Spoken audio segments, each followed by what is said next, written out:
ప్రభుత్వంలో రహదారులు పాలు పోసి పాలెత్తుకునేలా తీర్చిదిద్దామని కూటమి నేతలు చెప్పారని, అయితే నంద్యాలలో దేవనగర్ శ్యామ్నగర్ రోడ్ల పరిస్థితిని ఒక్కసారి ఈ నేతలు చూడాలని, పాలు పోసి పాలెత్తుకునే రోడ్డంటే ఇవేనా అని వైసీపీ నేతలు నంద్యాల జిల్లా ఆర్గనైజింగ్ సెక్రటరీ దేవనగర్ భాష కౌన్సిలర్ మేసా చంద్రశేఖర్ సూటిగా ప్రశ్నిస్తున్నారు. దేవనగర్ శ్యామ్నగర్ ప్రాంతాలలో రోడ్లు కొద్దిపాటి వర్షానికే మురుగునీటితో జలమయంగా మారిపోయి కాలనీ వాసులు బయటికి వచ్చే పరిస్థితి లేదని చెబుతున్నారు. నేడు స్థానికంగా ఉన్న వాస్తవ పరిస్థితిని వారు తెలియజేస్తున్నారు.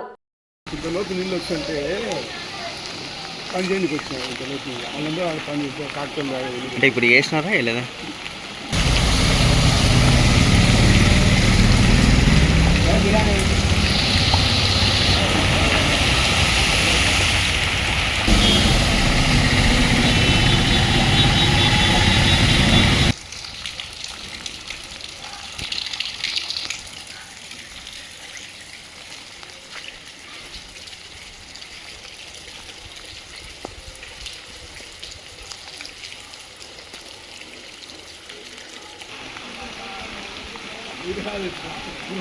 అది చూసినారు కదా, వారు కుటుంబ ప్రభుత్వం వాళ్ళు చెప్పినట్టు పాలెత్తి పాలు వేసుకునే విధంగా ఈ రాష్ట్రంలో రోడ్లు ఉన్నాయని చెప్పినారు. ఈరోజు చూస్తే ఇక్కడ పాలెత్తి కాదు తీయే చేసుకోవచ్చు, ఆ రకంగా ఉన్నాయి. ఎక్కడ చూసినా మోకాళ్ళ లోతు నీళ్ళే ఉన్నాయి. చాలా అద్భుతమైన రోడ్లు ఉన్నాయి, గమనించవచ్చు మీరంతా. ఇక్కడ కూడా చూడొచ్చు, చాలా అద్భుతమైన రోడ్లు కుటుంబ ప్రభుత్వంలో గమనించవచ్చు. పాలు తక్కువ తెచ్చినాము, యాక్చువల్గా 4-5 బకెట్లు తెచ్చింటే బాగుండు. అంత టీ చాలా చాలా చక్కని టీ, చాలా అద్భుతమైన రోడ్లు. యాక్చువల్గా పాలెత్తి పాలు పోసుకోవడం కాదు, పాలెత్తి టీ చేసుకోవచ్చు, టీ ఎత్తుకోవచ్చు, వేడి చేసుకుని తాగడమే. చాలా అద్భుతమైన రోడ్లు మేడం చెప్పినట్టు. ఎన్ని హోటళ్ళు ఉన్నాయో అన్ని హోటళ్ళు సప్లై చేయొచ్చు మనము. ఎందుకంటే దీనికి ఒక చక్కెర తక్కువ టీ పొడి రోడ్ల మీద చూసిన ఈ గుంటలు ఈ రోడ్లు. మా ఇంట్లో అయితే మోకాళ్ళలో నీళ్లు ఉన్నాయి. ఆ 34 వార్డు కౌన్సిలర్ గారు అట్లా పని చేపిస్తాడు అక్కడ.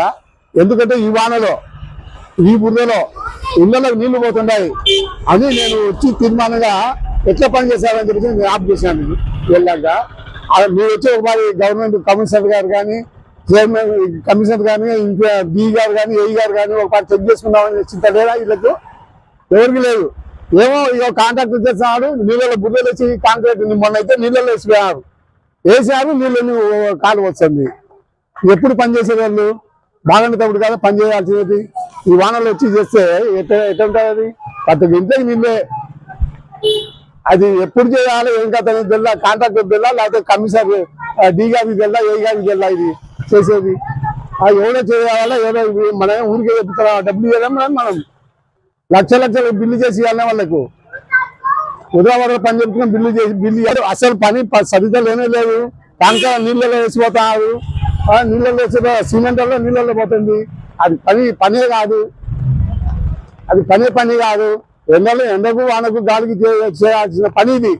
ఈ తుఫానులో భారీగా వస్తుంది, 3 రోజులు 4 రోజులు వస్తుంది అని చెప్పి టీవీలు మోతున్నాయి దేశం వల్ల.